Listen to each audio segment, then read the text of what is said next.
Hello everyone, this is Gaurav Jaswal. Today we are going to solve JEE previous year question from the chapter rotational motion. इसके previously हम लोगों ने बाकी chapter के previous year question solve कर चुके थे, जैसे कि kinematics, work for energy, centre of मास और एनएलएम। इस वीडियो में हम लोग बात करने वाले हैं रोटेशनल मोशन के बारे में, और जनवरी अटेम्प्ट में जितने भी क्वेश्चन पूछे गए रोटेशनल मोशन के, वो हम लोग इस वीडियो में डिस्कस करने वाले हैं। अप्रॉक्स इस वीडियो में हम लोग 15 क्वेश्चन सॉल्व करेंगे, जो कि हमारे जेईई मेंस जनवरी अटेम्प्ट में पूछे गए हैं। स्टार्ट करते हैं हमारे फर्स्ट क्वेश्चन से। क्वेश्चन 1 में uniform rod of mass 250 G having a length 100 cm is balanced on a sharp edge at 40 cm। तो देखो यहाँ पे हमें एक यूनिफॉर्म रॉड दिया हुआ है, ठीक है, एक यूनिफॉर्म रॉड दिया गया है जिसको हम लोग 40 सेंटीमीटर पे बैलेंस्ड किए हैं, ठीक है, एक शार्प एज से 40 सेंटीमीटर पे बैलेंस किए हैं। एक मास है, mass of 400 gram is suspended at 10 centimetre. तो ठीक है, ये डिस्टेंस अगर हम लोग 40 ले रहे हैं, तो यहाँ से 10 सेंटीमीटर के डिस्टेंस पे हमने यहाँ पे एक मास सस्पेंड किया गया है, सस्पेंड किया है, जो कि 400 G। और आगे क्वेश्चन में यह गिवन है कि to maintain the balance of the rod the mass to be suspended at 90 centimetre. तो यहां से हम लोग 90 सेंटीमीटर के दूरी पे, जो कि यहां से दूरी है 90 सेंटीमीटर, इस दूरी पे हम लोग कितने मास का कितना मास रखें ताकि ये जो रॉड हो वो क्या हो, बैलेंस हो, ठीक है। तो क्वेश्चन एक बार मैं फिर से रिपीट कर देता हूँ। एक यूनिफॉर्म रॉड है जिसका मास 250 G गिवन है, having a length 100 centimetre, is balanced on a sharp edge at 40 centimeter mark. A mass of 400 gram is suspended at 10 centimeter mark. To maintain the balance of the rod, the mass to be suspended at 90 centimeter. तो 90 centimetre पे कितना मास हम लोग suspend करेंगे, जो rod है ये क्या रहे, बैलेंस रहे। तो रॉड बैलेंस कब होगा, जब इस पॉइंट के अलोंग क्या हो, टॉर्क जो हो वो जीरो हो, मतलब कि जो लेफ्ट साइड टॉर्क हो और जो राइट साइड टॉर्क हो वो दोनों क्या हो, सेम हो, इक्वल हो। तो हम लोग यही इक्वेशन लिखने वाले, हम लोग इक्वेशन लिखने वाले हैं किसका, टॉर्क का, कि जो राइट साइड टॉर्क हो और लेफ्ट साइड टॉर्क हो दोनों को इक्वेट करेंगे, क्योंकि जब दोनों साइड टॉर्क सेम रहेगा तो ये जो रॉड है वो क्या रहेगा, बैलेंस रहेगा। तो वही हम लोग इक्वेशन लिखते हैं। जो लेफ्ट साइड का रहेगा उसका जो होगा 400 G इंटू का जो इन दोनों के बीच का डिस्टेंस जो कि होगा 30 इज इक्वल टू, जो राइट साइड की हम लोग बात करेंगे, तो देखो जो रॉड है वो यूनिफॉर्म है, तो इसका जो सेंटर ऑफ मास है वो कहाँ पे होगा, 50 सेंटीमीटर, इस पॉइंट के रिस्पेक्ट में 50 सेंटीमीटर, क्योंकि जो टोटल लेंथ है वो 100 सेंटीमीटर है। इसका सेंटर ऑफ मास कहाँ होगा, इसके ज्योमेट्रिकल सेंटर पे, जो कि होगा 50 सेंटीमीटर की दूरी पे, अगर इस पॉइंट से हम लोग बात करें तो। और जो नीचे यहाँ पे जो फोर्स लग रहा होगा वो टोटल इसका मास 250 इंटू का G इंटू का जो दूरी है। अब देखो डिस्टेंस किसके रिस्पेक्ट मिलेंगे, हम लोग इस पॉइंट के रिस्पेक्ट मिलेंगे, क्योंकि हम लोग इस पॉइंट के अलाउंग निकालना है कि रॉड हम लोग को इस पॉइंट पे बैलेंस करना है। तो इस पॉइंट और इस पॉइंट में जो डिस्टेंस होगा वो कितना होगा, 10 का होगा, प्लस जो हमें रिक्वायर्ड मास चाहिए इंटू का G इंटू जो ये डिस्टेंस उस पॉइंट के रिस्पेक्ट में होगा यहाँ 50। या मैंने 50 क्यों बोला है, क्योंकि ये जो डिस्टेंस है वो कितना होगा, 50 होगा। ये डिस्टेंस यहाँ से यहाँ तक का डिस्टेंस 40 हमें क्वेश्चन में गिवन है, और ये 90 है, तो ये जो डिस्टेंस होगा वो कितना होगा, 50 होगा।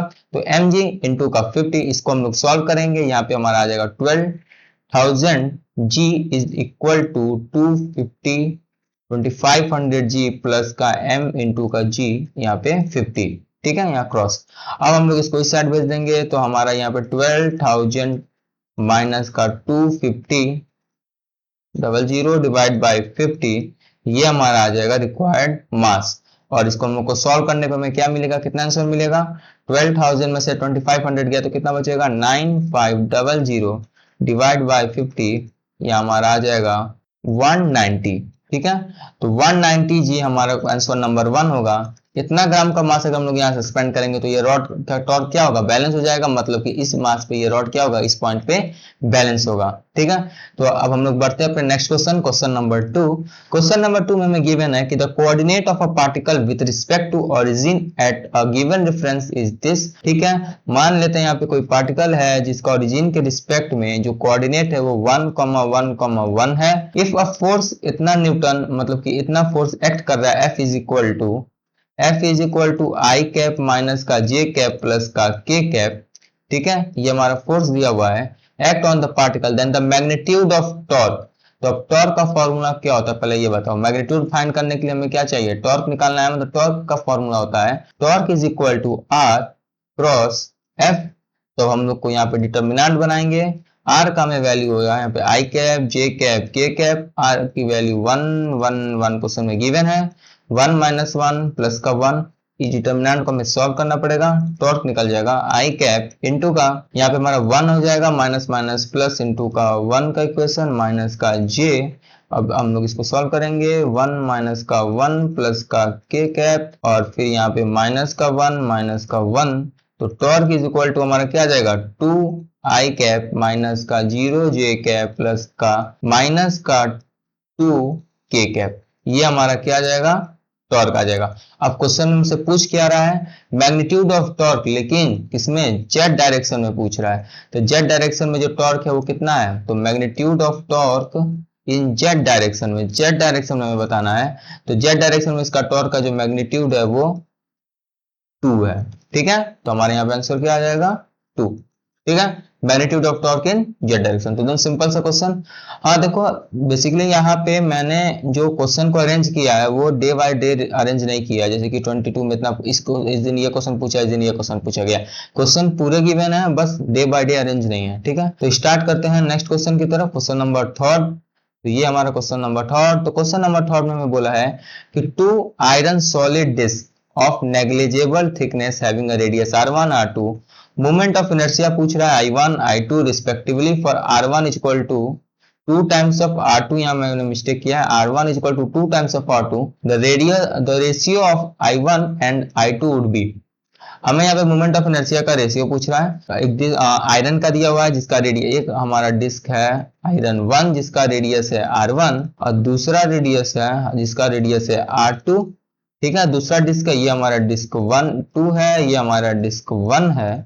अब हमें चुपचाप क्या फाइंड करना है, मोमेंट ऑफ इनर्शिया का रेशियो। तो I1 अपॉन I2। अब मोमेंट ऑफ इनर्शिया का फॉर्मूला डिस्क के लिए, सॉलिड डिस्क के लिए क्या होता है, m1 r1 का स्क्वायर बाय 2 m2 r2 का स्क्वायर डिवाइड बाय 2, यही होता है। हमें इसी का रेशियो फाइंड करना है। तो अब m1 क्या होगा बताओ, m1 is equal to sigma times of pi r1 का स्क्वायर। सिग्मा क्या है, surface charge density.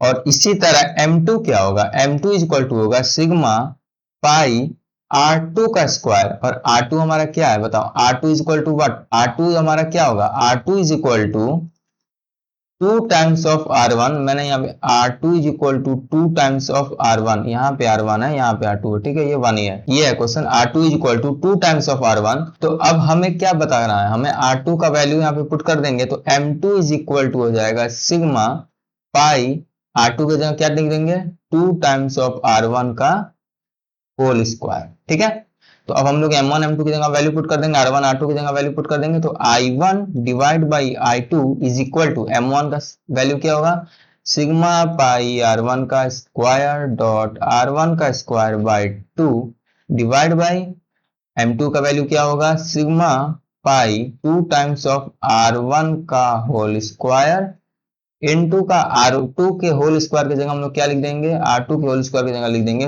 2 times of r1 का होल स्क्वायर डिवाइड बाय 2। 2 से 2 कैंसिल, सिग्मा सिग्मा पाई पाई गया, r1 का स्क्वायर r1 का स्क्वायर r1 का स्क्वायर r1 का स्क्वायर। अब हम लोग यहाँ पे सिंपल से लिखेंगे i1 divide by i2 is equal to 1/16 आ जाएगा। अब हमें पूछा i1 और i2 का जो रेशियो 1/x है, तो x की वैल्यू, तो i1 बाई i2 की जगह हम लोग 1/x लिखेंगे इक्वल टू 1/16। तो x की वैल्यू हमारी क्या है 16। ठीक है, तो बस ये था हमारा क्वेश्चन नंबर थर्ड। तो बढ़ते हैं क्वेश्चन नंबर 4 की तरफ। क्वेश्चन नंबर 4 में बोल रहा है यूनिफॉर्म सॉलिड सिलेंड्रिकल जिसका मास m दिया हुआ है and the radius r rolls along a incline rough plane of inclination 45 degree. ठीक है, 45 डिग्री पे जब ये इंक्लिनेशन 45 डिग्री का है और ये रोल कर रहा है, it start to roll from the rest from the top of the plane, the linear acceleration of the cylindrical axis will be. तो बताओ, linear acceleration of the cylindrical axis will be. अब देखो यहाँ पे cylindrical है, ऐसे हम लोग सिंपल से बना रहे हैं, इसका मास m दिया है, रेडियस इसका r क्वेश्चन में भी गिवन है, इसका रेडियस r दिया हुआ है और एंगल जो है ये 45 डिग्री है। ठीक है, start roll of from the rest तब लीनियर एक्सीलरेशन हमें बताना है। तो एक्सीलरेशन का जो फॉर्मूला होगा a इज इक्वल टू क्या होता है बताओ, a equal to g sine theta divide by 1 plus I by M are square. और ये I जो मोमेंट ऑफ इनर्शिया है वो सिलेंड्रिकल के एक्सिस के अलोंग क्या होगा, I is equal to half M are square. ठीक है, हाफ एम आर स्क्वायर। अब वैल्यू हम लोग यहाँ पे पुट करेंगे अगर, तो हमें a is equal to g into का sine theta divide by 1 plus 1/2, और यहाँ पे भी हमारे स्क्वायर, यहाँ हमारे स्क्वायर ऑलरेडी वैल्यू कट जाएंगे, यहाँ पे 2 1 2 1 3, तो यहाँ पे a इज इक्वल टू क्या हो जाएगा 2/3 जी साइन थीटा, और साइन थीटा का वैल्यू तुम्हें क्वेश्चन में गिवन है, तो 2/3 इंटू का जी इंटू का साइन थीटा का वैल्यू 1/√2, क्योंकि एंगल क्या है 45 डिग्री है। तो अब हमें यहाँ पे इसका आंसर क्या मिल जाएगा √2/3 टू का जी। कोई ऑप्शन मैच किया, ऑप्शन नंबर थर्ड। ठीक है, अगर देखो ये फॉर्मूला अगर याद आराम से हो जाएगा, a is equal to g sine theta upon जो भी है फॉर्मूला।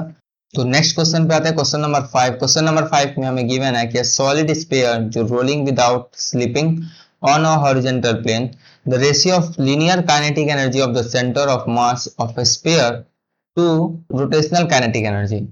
ठीक है, लीनियर काइनेटिक एनर्जी और रोटेशनल काइनेटिक एनर्जी के बीच का ये क्या पूछ रहा है, रेशियो पूछ रहा है। तो हम लोग यहाँ पे लिखते हैं काइनेटिक एनर्जी लीनियर का divide by kinetic energy rotational का, दोनों का इक्वेशन रेशियो पूछ रहा है। लीनियर का क्या होगा half M V into V का स्क्वायर, और लीनियर का क्या हो जाएगा, रोटेशनल का क्या हो जाएगा, रोटेशनल का हो जाएगा हाफ मास की जगह क्या आ जाएगा मोमेंट ऑफ इनर्शिया, और ओमेगा वेलोसिटी की जगह ओमेगा का स्क्वायर। ठीक है, और 1/2 इंटू का m into V square divide by half into, अब हमें क्या ये सॉलिड स्फीयर दिया हुआ है, तो सॉलिड स्फीयर का जो मोमेंट ऑफ इनर्शिया कितना होता है 2/5 इंटू का M R square into omega की जगह हम लोग क्या लिख सकते हैं V square by are square, तो आर स्क्वायर को मैं ऊपर लिख देता हूँ आर स्क्वायर। अब हमारा जो वैल्यू 1/2 कैंसल, m और m कैंसल हो जाएगा, आर स्क्वायर वी स्क्वायर, तो जो हमारी वैल्यू है दोनों की रेशियो की काइनेटिक एनर्जी लीनियर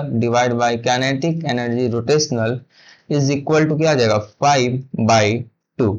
ठीक है, तो ये हमारा ऑप्शन नंबर थर्ड। ठीक है, ये भी बहुत ही सिंपल क्वेश्चन था। तो स्टार्ट करते हैं हम लोग अपना next question, question number 6। Question number 6 में हमें गिवन है कि सॉलिड स्फीयर जिसका मास m है and radius r is allowed to roll without slipping from the highest point of an inclined plane of length l and make an angle 30 degree with the horizontal. ठीक है, तो अब यहाँ पे एक inclined plane है जो एंगल 30 डिग्री फॉर्म कर रहा है, और यहाँ से एक सॉलिड स्फीयर है जो कि क्या कर रहा है रोल कर रहा है, लेकिन स्लिपिंग है विदाउट स्लिपिंग। ठीक है, और क्वेश्चन में यह भी गिवन है कि जो इसका मास है वो m है, रेडियस r है। ठीक है, और जो बोला है कि the speed of the particle at the bottom of the plane is v1, जब ये करते मतलब कि रोल करते करते जब लास्ट बॉटम पॉइंट पे आ रहा है तो इसका स्पीड हो जा रहा है क्या v1। If the angle of inclination is increase to 45 degree while keeping l constant, अब अगर हम लोगों ने इसका एंगल ऑफ इंक्लिनेशन बढ़ा दिया है और ये 45 डिग्री कर दिया गया है, ठीक है, जिसमें l इसका कांस्टेंट है, the new speed of the sphere at the bottom of the plane is v2, तब जो इसका यहाँ पे स्पीड आएगा वो क्या होगा v2 होगा, और हमें बताना है v1 का स्क्वायर रेशियो v2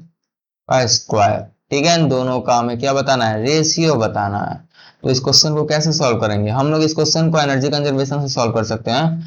बेसिकली ये जो हाइट है इसका कितना होगा, दोनों ही केस में इसका हाइट ये कितना होगा, अगर ये प्लैंक का लेंथ l दिया हुआ है तो ये l साइन थीटा होगा, l साइन थीटा। ठीक है, इसका हाइट, तो अगर हम लोग यहाँ पे एनर्जी कंजर्वेशन लगाएं, एनर्जी कंजर्वेशन, तो हमें क्या लिख सकते हैं इनिशियली इसके पास potential energy mgl sine theta is equal to, अब इसके पास काइनेटिक एनर्जी एक लीनियर होगा half M we square, plus का एक इसके पास रोटेशनल होगा half into I moment of inertia omega square, और ये रोल कर रहा है विदाउट स्लिपिंग, तो यहाँ पे हम लोग v is equal to omega into का r यूज कर सकते हैं। तो अब देखो हम लोग पूरा फॉर्मूला में इसको करेंगे, और अच्छा सॉलिड स्फीयर है ये, तो सॉलिड स्फीयर का जो मोमेंट ऑफ इनर्शिया है वो 2/5 एम आर स्क्वायर होगा।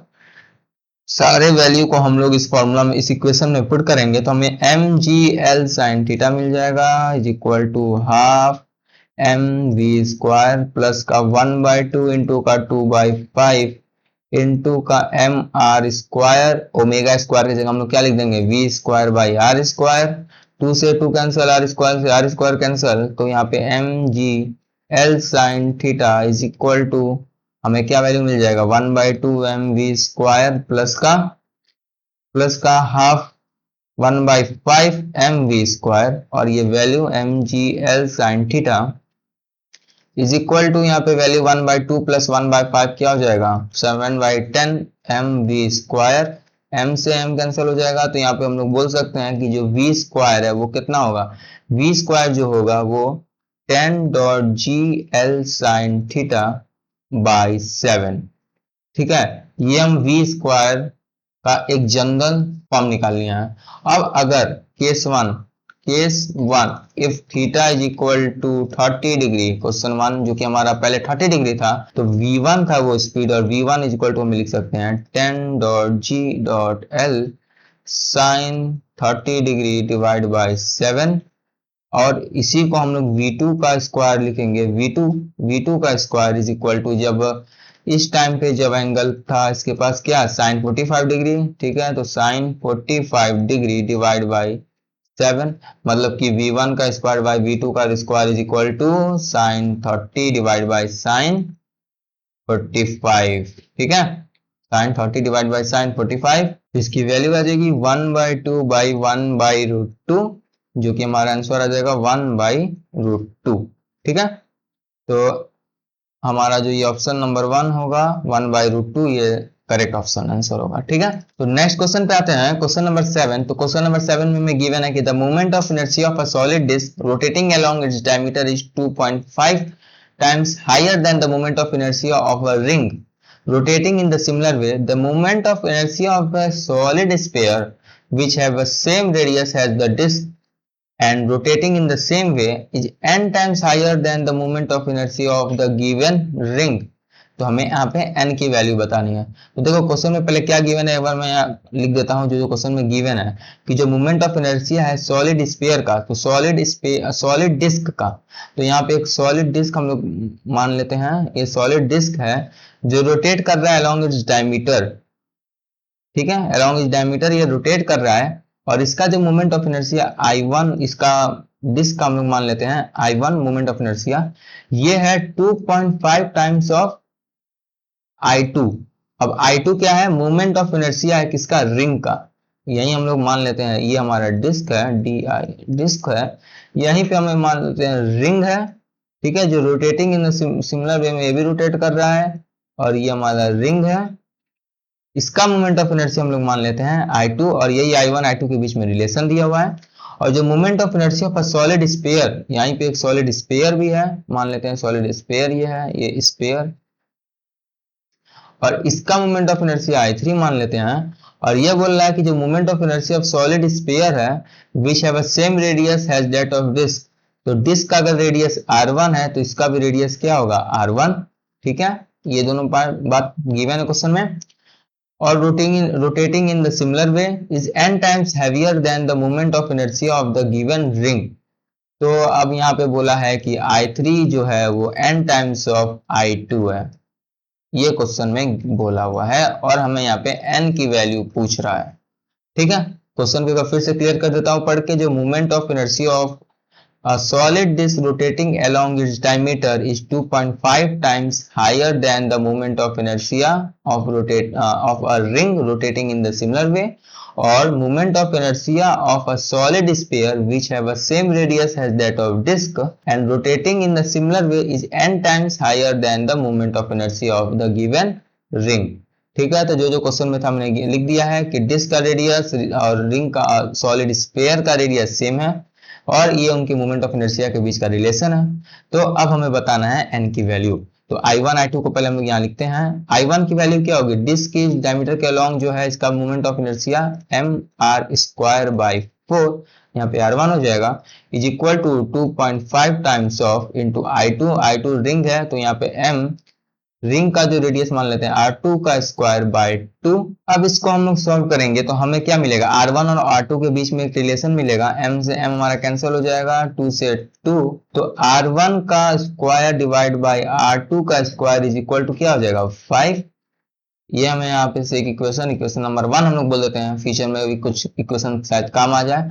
अब नेक्स्ट इक्वेशन बोल रहा है कि जो moment of inertia solid sphere का है वो n टाइम ज्यादा है किससे, moment of inertia of ring का। ठीक है, तो मोमेंट ऑफ इनर्शिया इसका हो जाएगा 2/5 इंटू का mr1 का square is equal to N into का I2 का moment of inertia m r2 का स्क्वायर डिवाइड बाई 2, और हमें n की वैल्यू निकालनी है। m से m कैंसिल हो जाएगा, 2 2 जब क्रॉस मल्टीप्लाई कर रहे हैं 4/5 इंटू का r1 का स्क्वायर बाई r2 का square is equal to n, और r1 बाई r2 का वैल्यू r1 का स्क्वायर बाई r2 का स्क्वायर हम लोग ने 5 निकाला था, तो यहाँ पे 4/5 इंटू का 5 इज इक्वल टू n, तो n की वैल्यू क्या आएगी यहाँ पे 4।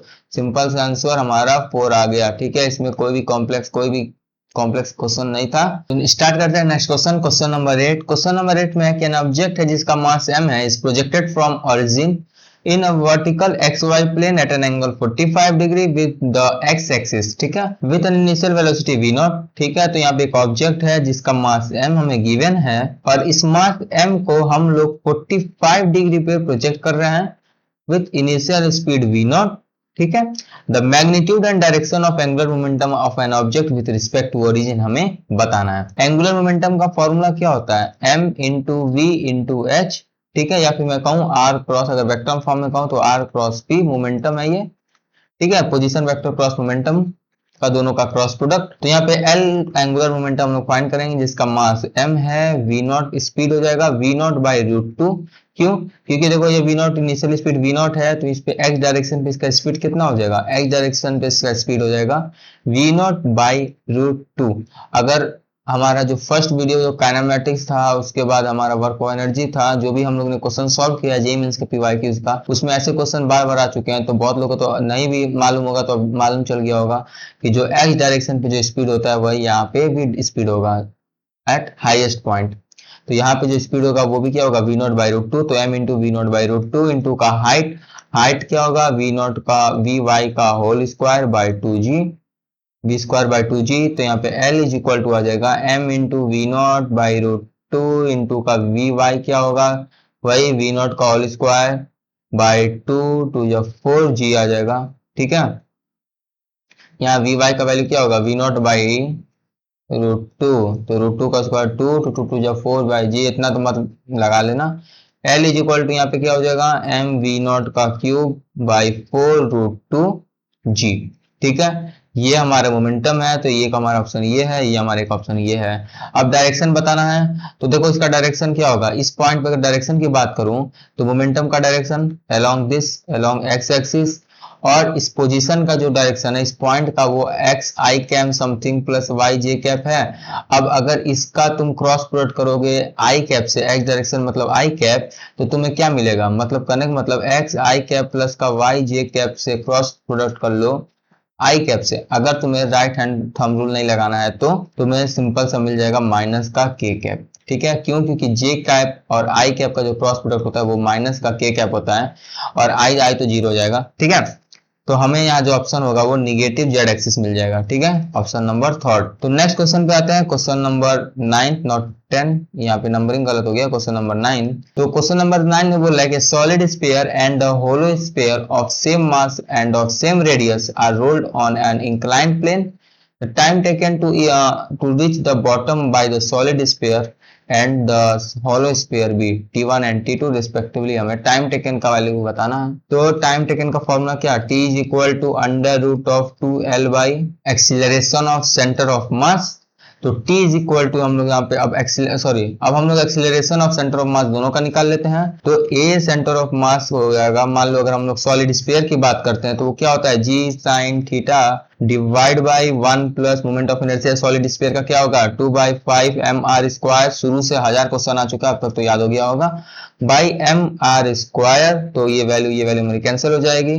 तो acceleration of centre of mass of solid sphere आ जाएगा हमारा g साइन थीटा, यहाँ पे इंटू का 5/7। ठीक है, ये हमारा आ जाएगा सॉलिड स्फीयर का। और अगर अब हम बात करें किसका, acceleration of centre of mass of hollow sphere, तो ये हो जाएगा हमारा g sine theta divide by 1 plus 2/3 mr square divide by mr square. mr square खत्म हो जाएगा, तो यहाँ पे क्या हो जाएगा, यहाँ पे आ जाएगा 3g sign theta divide by 5। ठीक है, अब हमें क्या करना है, टाइम का रेशियो फाइंड करना है। जो यहाँ एक्सीलरेशन सॉलिड स्फीयर का है वो है 5g साइन थीटा बाई 7, और हमारा जो होलो स्फीयर का है वो 3g sin थीटा बाई 5। तो कौन सी वैल्यू बड़ी है, 5/7 की 3/5, 5/7 बड़ी है कि 3/5, 3/5 मतलब कि क्या होता है वैल्यू, 3/5 मतलब कि 0.6, और 5/7 का मतलब हो जाएगा 0 पॉइंट अप्रोक्स मान लो 7 समथिंग, ठीक है। तो हमारा E1 जो एक्सीलरेशन ऑफ सॉलिड स्फीयर है वो ज्यादा है एक्सीलरेशन ऑफ होलो स्फीयर से, और टाइम किसके इनवर्सली प्रोपोर्शन टू है, एक्सीलरेशन के। मतलब कि जो टाइम t2 होगा वो t1 से बड़ा होगा, मतलब t2 जो है वो क्या होगा, t1 से बड़ा होगा। तो ये हमारा इस क्वेश्चन नंबर 9 का आंसर था। आते हैं next question, question number 10। Question number 10 में गिवन है कि a circular disk of radius r meter and the mass m kg is rotating along around the axis perpendicular to the disk, ठीक है। Disc के axis perpendicular इसके along rotate कर रहा है, और an external torque is applied to the disc such that, हमें यहाँ पे एक इक्वेशन दिया हुआ है 5t का स्क्वायर माइनस का 8t, जहाँ पे जो 5 टाइम्स ऑफ t है वो क्या है, एंगुलर पोजीशन है of a rotating disk as a function of time, how much power delivered to the applied torque when t is equal to this। तो अब देखो हम लोग पावर का फॉर्मूला जब लीनियर में पढ़ते थे तो क्या करते थे, क्या पढ़ते थे, एट इंस्टेंट पूछ रहा है, t इक्वल टू 2 सेकंड, तो इस टाइम हम लोग यूज कर देते हैं f डॉट v। इसी तरह हम लोग रोटेशनल के केस में यूज करेंगे पावर का फॉर्मूला क्या यहाँ पे यूज करेंगे, टॉर्क डॉट ओमेगा, ठीक है। तो हमें टॉर्क फाइंड करना है, टॉर्क होता है moment of inertia into angular acceleration, और ओमेगा में फाइंड करना है यहाँ से। तो अब देखो हमें एंगुलर पोजीशन दिया हुआ है, इसको हम लोग टाइम के साथ डिफरेंशिएट कर देंगे तो हमें क्या मिल जाएगा, ओमेगा मिल जाएगा। जब इसको हम लोग टाइम से डिफरेंशिएट कर देंगे तो ये हमें हो जाएगा 10t माइनस का 8, और at t is equal to 2 second पे फाइंड करना है, तो वैल्यू पुट कर देंगे 20 माइनस का 8 मतलब कि 12। ये हमारा आ गया ओमेगा का वैल्यू, ठीक है। अब हमें फाइंड करना है क्या, इस पे हम लोग को मोमेंट टॉर्क फाइंड करना है। तो टॉर्क इज इक्वल टू हो जाएगा moment of inertia into angular acceleration. Angular acceleration क्या हो जाएगा, एंगुलर एक्सीलरेशन जब हम लोग ओमेगा को एक बार और डिफरेंशिएट कर देंगे D omega by D T, ये हमारा आ जाएगा 10। तो एंगुलर एक्सीलरेशन हमें मिल गया है 10, और हमें बताना है क्या, moment of inertia torque is equal to, अब हमें यहाँ गिवन क्या है, सर्कुलर डिस्क गिवन है और परपेंडिकुलरली एक्सिस कर रहा है, मतलब कि इसका जो क्या कहते हैं moment of inertia M are square by 2 into alpha की वैल्यू हम लोग 10 फाइंड कर चुके हैं। तो torque is equal to radius का वैल्यू क्वेश्चन में गिवन है, जो क्वेश्चन में गिवन है वही सिंपल आर दिया हुआ है। तो यहाँ पे आ जाएगा M R square 5mr square, ये हमें टॉर्क मिल गया। अब टॉर्क मिल गया तो हमें पावर फाइंड करना है, तो पावर इज इक्वल टू क्या बताया हूं मैं, power is equal to torque dot alpha, तो सॉरी ओमेगा। तो power is equal to 5mr square into का 12, तो पावर की वैल्यू आ जाएगी 60mr स्क्वायर, ठीक है। तो ये हमारा सिंपल सा पावर का ही क्वेश्चन था, जिसे लीनियर में एफ डॉट बी यूज करते हैं, इसमें टॉर्क डॉट ओमेगा यूज करेंगे, ठीक है। तो अब आते हैं हम लोग अपने नेक्स्ट क्वेश्चन, स्टार्ट करते हैं next question, question number 11। Question number 11 में बोल रहा है कि the torque due to the force 2i cap plus का j कैप प्लस का 2 times of k cap about the origin acting on a particle whose position vector is i cap plus j cap plus k cap would be. हमें यहाँ पे torque पूछ रहा है, तो torque is equal to क्या होता है, पोजीशन वेक्टर का क्रॉस प्रोडक्ट विथ फोर्स, और हमें यहाँ पोजीशन वेक्टर दिया हुआ है, फोर्स दिया हुआ है, तो दोनों का हम लोग टॉर्क निकालेंगे। टॉर्क के लिए हम लोग वही क्रॉस प्रोडक्ट के लिए क्या यूज करते हैं, डिटर्मिनेंट यूज करते हैं, आई कैप जे कैप के कैप, वैल्यू पुट करेंगे यहाँ पे हम लोग को, जो पोजीशन वेक्टर का है वो 1 1 1 और फोर्स का है 2 1 2। तो अब यहाँ टॉर्क फाइंड कर लेंगे, आई कैप 2 माइनस का 1 माइनस का जे कैप, यहाँ पे आ जाएगा 2 माइनस का 2 प्लस का के कैप, और यहाँ में आ जाएगा 1 माइनस का 2। तो टॉर्क आ जाएगा हमारे पास आई कैप माइनस का 0 times of J cap plus का माइनस का के कैप, मतलब कि हमें टॉर्क क्या मिल गया, torque is equal to I cap minus का के कैप, जो हमारा ऑप्शन नंबर 1 है, ठीक है। ये तो टॉर्क का क्वेश्चन था, सिंपल क्वेश्चन था। आते हैं नेक्स्ट क्वेश्चन, क्वेश्चन नंबर 12 ना कि 13, क्वेश्चन नंबर 12। क्वेश्चन नंबर 12 में बोला है कि uniform circular disc of radius r and mass m, ठीक है। तो यहाँ पे एक हमें यूनिफॉर्म सर्कुलर डिस्क दिया है जिसका रेडियस r है, मास m है, is rotating about an axis perpendicular to its plane and passing through its centre. ठीक है, प्लेन के परपेंडिकुलर है, सेंटर से पास कर रहा है, और एक स्मॉल सर्कल है जिसका रेडियस r/2 है, वो रिमूव्ड कर दिया गया है from the original disc has shown in the figure. मतलब यही पूरा डिस्क था जिसका रेडियस r था, लेकिन इस डिस्क में से हम लोग इतना पार्ट हम लोग रिमूव कर दिए हैं जिसका रेडियस r/2 है, और हमें बताना है moment of inertia of the remaining part. जो ये रिमेनिंग पार्ट जो बचा है इसका मोमेंट ऑफ इनर्शिया। ऐसा सेम क्वेश्चन हम लोग सेंटर ऑफ मास में किए थे, जहाँ पे हम लोग को सेंटर ऑफ मास बताना था ऑफ रिमेनिंग पोर्शन, यहाँ पे क्या बताना है, मोमेंट ऑफ इनर्शिया बताना है। तो वही सेम कॉन्सेप्ट जैसे वहां पे हम लोग मोमेंट ऑफ जो रिमूव पार्ट था उसको नेगेटिव में लिए थे, सॉल्व किए थे, उसी तरह यहाँ पे भी करेंगे। तो देखो जैसे कि जो पहले हम लोग का जो ओरिजिनल डिस्क था ये, हाँ सर्कल साइज बनानी है, मान लेते हैं ओरिजिनल डिस्क था जिसका मास m था और रेडियस क्या था, r था। ठीक, अब इसी में से हम लोग कुछ पार्ट रिमूव कर दिए हैं, और इसका जो रेडियस है उसका जो मास होगा वो क्या होगा, पहले तो ये बताओ। अगर रेडियस r/2 है तो इसका जो मास होगा हम लोग क्या लिख सकते हैं, सरफेस चार्ज डेंसिटी इनटू का इसका एरिया पाई r/2 का होल स्क्वायर, और यहाँ पे इसका मास क्या लिख सकते हैं, sigma times of pi r square. ठीक है, तो यहाँ पे मोमेंट ऑफ इनर्शिया इसका क्या आ जाएगा, I1 आ जाएगा mr²/2।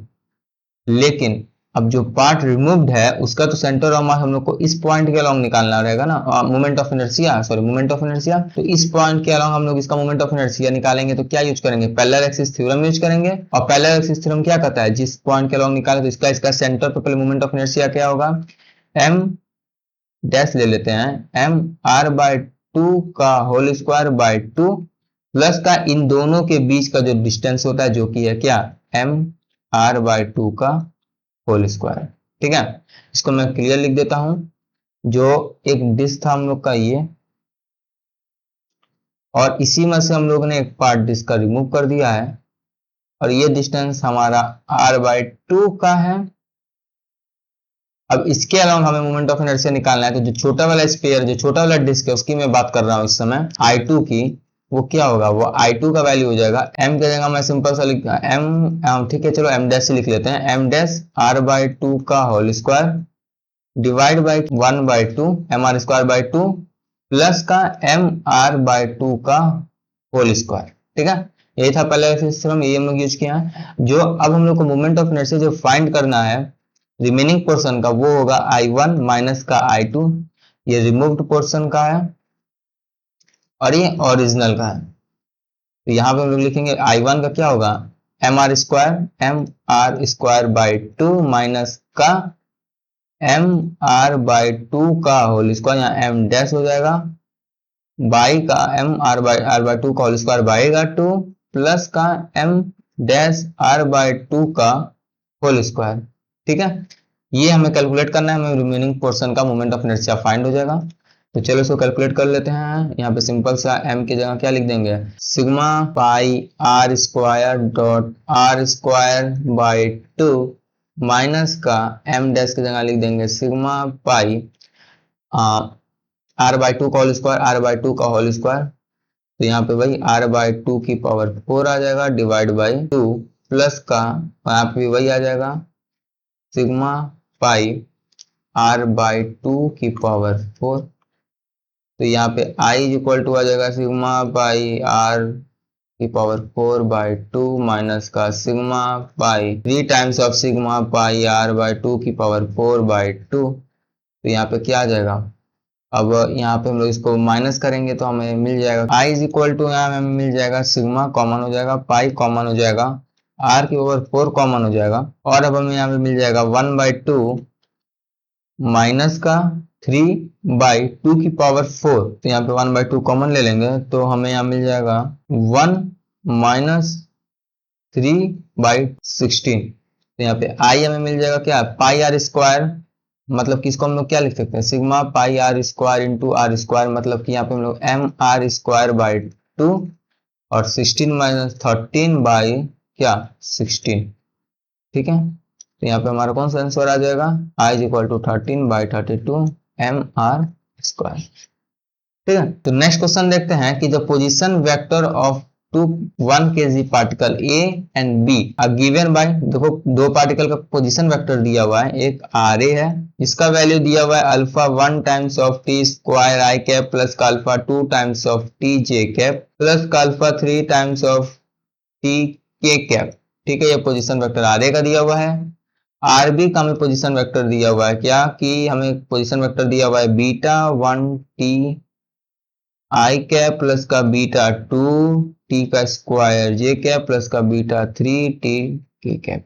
ठीक है, ये हमें दिया हुआ है बीटा 1 टी, ठीक है, बीटा 2 टी स्क्वायर, ठीक है, बीटा 3 टी। ठीक है, इसको ध्यान से लिखना भी जरूरी है, आधा क्वेश्चन तो ऐसे ही गलत हो जाएगा।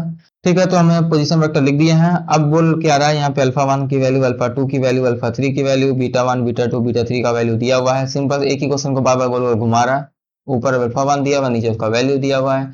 हाँ, क्वेश्चन लेंथी ना होके भी क्वेश्चन लेंथी बना रहा है। ठीक है, वेयर टी इज टाइम दिया है, एन एन पी कांस्टेंट दिया हुआ है। अच्छा, इसमें कुछ कांस्टेंट दिए हुए हैं। ठीक है, at time t equal to 1 second पे दोनों की वेलोसिटी सेम है। तो पहले तुलना ही फाइंड करते हैं, टी इक्वल टू 1 सेकंड पे दोनों का वेलोसिटी को इक्वेट करते हैं।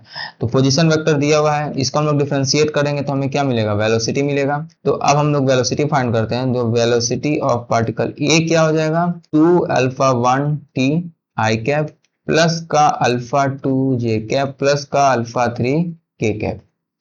ठीक है, ये वेलोसिटी ए का आ जाएगा।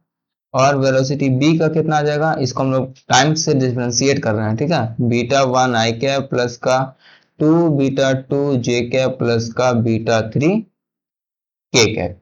ठीक, अब हमें अल्फा 1 अल्फा 2 अल्फा 3 का वैल्यू पुट कर देना है। बीटा 1 बीटा 2 बीटा 3 का वैल्यू पहले पुट कर देते हैं, उसके बाद इक्वेट करेंगे। अब हम लोग अल्फा 1 की वैल्यू दिया हुआ है 1, तो 2 टी आई कैप प्लस का अल्फा 2 का वैल्यू दिया हुआ है 3n, तो यहाँ पे 3n जे कैप प्लस का अल्फा 3 का वैल्यू हमें 2 दिया हुआ है, तो 2 के कैप। ये हमारा वेलोसिटी ए पार्टिकल की। सेकंड पार्टिकल की जो वेलोसिटी है वो हमें दिया हुआ है, बीटा 1 की वैल्यू हमें दिया हुआ है 2 आई कैप प्लस का बीटा 2 का वैल्यू दिया हुआ है माइनस में, तो माइनस का 2 जे कैप, बीटा 3 का वैल्यू दिया हुआ है 4p, तो 4p यहाँ पे प्लस का के कैप। ठीक, t इक्वल टू 1 सेकंड पे दोनों का वेलोसिटी इक्वल है, va is equal to vb, तो हम लोग इसको इक्वेट कर देंगे। Under root of is equal to under root of, इसका हम लोग का square t equal to 1 second पे यहाँ 4 आ जाएगा प्लस का 9n स्क्वायर प्लस का 4 प्लस का 4 प्लस का 16p। ठीक है, अंडर रूट हटाएंगे तो 9n स्क्वायर प्लस का 8 इज इक्वल टू 8 प्लस का 16p। तो यहाँ पे n की वैल्यू यहाँ पे आ जाए, यहाँ स्क्वायर, तो n इज इक्वल टू क्या आ जाएगा, 4/3p प्लस माइनस। ठीक है, n की वैल्यू 4/3 प्लस माइनस। अब देखते हैं, and the velocity v and bv of the particle are orthogonal to each other at t equal to 1 second पे। अब मतलब कि ऑर्थोगोनल है, मतलब कि vb डॉट va जब हम लोग करेंगे, चाहे va डॉट vb करेंगे, तो वैल्यू क्या मिलेगी, 0 मिलेगी। 2t का क्या है, 2t आई कैप प्लस का 3n जे कैप। ठीक है, 2t आई कैप प्लस का 3n जे कैप प्लस का, ये हमारा va है, डॉट vb के साथ करेंगे जो कि 2 माइनस 2 आई कैप माइनस का 2 जे कैप प्लस का 4p के कैप। अब इसका वैल्यू डॉट करने पे क्या मिलेगा, 0 मिलेगा, तो वही 4t हो जाएगा प्लस का माइनस का हो जाएगा, प्लस माइनस माइनस, 2 3 जा 6 माइनस का 6n जे कैप, 4 2 जा 8p के कैप इज इक्वल टू 0। ठीक है, sorry 8p is equal to 0, यहाँ जे कैप के कैप नहीं आएगा। अब इसमें हम लोग क्या करेंगे, t 1 सेकंड है, मतलब t का वैल्यू 1 ही है। ठीक है, इसको भी हटा दो, t इक्वल टू 1 सेकंड हम लोग बात कर रहे थे। तो अब हमें यहाँ पे एक क्वेश्चन मिल जाएगा, तो यहाँ पे n की जगह हम लोग क्या पुट करते हैं, देखो अब एक बार n की जगह हम लोग प्लस 4/3 पुट करते हैं, तो 4 माइनस 6 इंटू 4/3 p प्लस का 8p इक्वल टू 0, तो 3 2 जा, तो यहाँ पे 4 माइनस का 4 2 जा 8p प्लस का 8p इक्वल टू 0। तो देखो इस इक्वेशन से तो हमें फाइंड ही नहीं हो रहा है, मतलब कि ये हमारा n की वैल्यू प्लस 4/3 ना हो कि n की वैल्यू क्या होगी, माइनस का 4/3p। इस वैल्यू को हम लोग अगर पुट करते हैं तो हमें क्या मिलेगा, इसको रिमूव करते हैं, ये देखो मैंने इसको फालतू का रिमूव किया है। देखो यहाँ पे, चलो ठीक है, फिर से लिख देते हैं। 4 माइनस का 6n प्लस का 8p is equal to 0। 4 minus का 6 इंटू 4/3, यहाँ पे माइनस में वैल्यू लिए हैं, इंटू का p प्लस का 8 का p इज इक्वल टू 0। यहाँ पे वही 4 2 जा 8, लेकिन माइनस माइनस प्लस हो जाएगा, तो 4 प्लस का 8p प्लस का 8p इक्वल टू 0, मतलब कि 16p is equal to minus का 4। तो p का वैल्यू क्या आ जाएगा, माइनस का 1/4। तो n का वैल्यू क्या आ जाएगा, n का वैल्यू क्या आ जाएगा, 4/3 माइनस का इंटू का माइनस का 1/4, मतलब कि 1/3। देखो n और p का वैल्यू हम लोग ने फाइंड कर लिया है। अब हमें आगे क्वेश्चन में बोल रहा है कि magnitude of angular momentum of particle a with respect to the position of particle b। हमें बताना है एंगुलर मोमेंटम का मैग्नीट्यूड बताना है a का विद रिस्पेक्ट टू b। ठीक है, तो अब देखो एंगुलर मोमेंटम होता क्या है। एंगुलर मोमेंटम जो है इज इक्वल टू हम लोग r क्रॉस p वेक्टर, मतलब मोमेंटम, पोजीशन वेक्टर क्रॉस का मोमेंटम। और हम इसे ये भी लिख सकते हैं r cross m two v a का वेक्टर। अब हमें m जो हमारा कांस्टेंट वैल्यू है और r क्रॉस वी ए, ठीक है, m मतलब स्केलर था तो उसको हम लोग बार से मल्टीप्लाई कर देंगे। अब r हम लोग को बताना है relative position vector of A with respect to B. तो उसके लिए हमें आर ए फाइंड करते हैं पहले। At t is equal to 1 second, ठीक है, 1 सेकेंड पे आर ए का वैल्यू क्या होगा। तो यहाँ पे हम लोग अल्फा 1 की जगह वैल्यू पुट करते जाएंगे। तो अल्फा 1 की वैल्यू कितनी है, 1 दिया हुआ है, टी स्क्वायर का 1 मतलब कि आई कैप, प्लस का अल्फा 2 का वैल्यू क्या हो जाएगा 3n, n की वैल्यू कितनी है 1/3 है, मतलब कि 1/3, 3 इंटू 1/3 1 हो जाएगा, टी का वैल्यू 1, प्लस का जे कैप, प्लस का अल्फा 3 का वैल्यू हमें 2 के कैप, ये हमारा आ जाएगा आर ए का वैल्यू। आर बी का वैल्यू क्या आएगा बताओ, आर बी का वैल्यू, आर बी का वैल्यू बीटा 1 का वैल्यू होता है हमारा 2, तो यहाँ पे हम 2 आई कैप, प्लस का बीटा 2 का वैल्यू माइनस का 1 दिया हुआ है, तो माइनस का जे कैप हो जाएगा यहाँ पे, यहाँ प्लस नहीं, यहाँ माइनस का जे कैप हो जाएगा। ठीक है, चलो ठीक। अब बीटा 3 का वैल्यू 4p, p का वैल्यू माइनस का 1/4, मतलब बीटा के 3 का वैल्यू कितना है माइनस का 1, तो माइनस का के कैप। तो अब हमें ए विथ रिस्पेक्ट टू बी बताना है, तो आर ए वैक्टर माइनस का आर बी वैक्टर करना पड़ेगा। इसका वैल्यू कितना आएगा 1 माइनस का 2, 2 माइनस का आई कैप, प्लस का जे कैप, माइनस माइनस मतलब प्लस का 2 टाइम्स ऑफ जे कैप हो जाएगा, और 2 के माइनस का के मतलब कि प्लस का 1 का के हो जाएगा। ठीक है, नो नो यहाँ पे प्लस का 3 हो जाएगा। ठीक है, माइनस माइनस प्लस, तो 3 के कैप हो जाएगा, तो माइनस का 1 प्लस का 2 प्लस का 3। ठीक है, तो यहाँ पे आ जाएगा m माइनस का 1 आई कैप प्लस का 2 जे कैप माइनस का 3 प्लस का 3 के कैप। ठीक है, यही आया ना, माइनस का 1 प्लस का 2 प्लस का 3, माइनस का 1 प्लस का 2 प्लस का 3।